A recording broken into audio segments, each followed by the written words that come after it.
بسم اللہ الرحمن الرحیم شروع اللہ کے نام سے جو بڑا مہربان نہایت رحم والا ہے۔ اے پیغمبر صلی اللہ علیہ وآلہ وسلم، اپنے پروردگار عالی شان کے نام کی تسبیح کرو، جس نے انسان کو بنایا پھر اس کے اعضاء کو درست کیا، اور جس نے اس کا اندازہ ٹھہرایا پھر اس کو رستہ بتایا، اور جس نے چارہ اگایا پھر اس کو سیاہ رنگ کا کوڑا کر دیا۔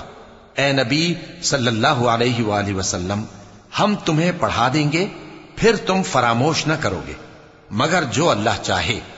وہ کھلی بات کو بھی جانتا ہے اور چھپی کو بھی، اور ہم تم کو آسان طریقے کی توفیق دیں گے، سو جہاں تک نصیحت کے نافع ہونے کی امید ہو نصیحت کرتے رہو۔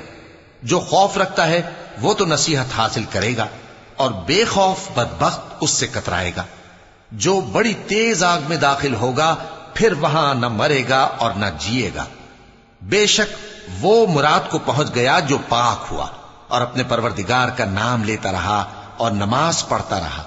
بات یہ ہے کہ تم لوگ تو دنیا کی زندگی کو ترجیح دیتے ہو، حالانکہ آخرت بہت بہتر اور ہمیشہ باقی رہنے والی ہے۔ یہی بات پہلے صحیفوں میں بھی درج ہے، یعنی ابراہیم اور موسیٰ کے صحیفوں میں۔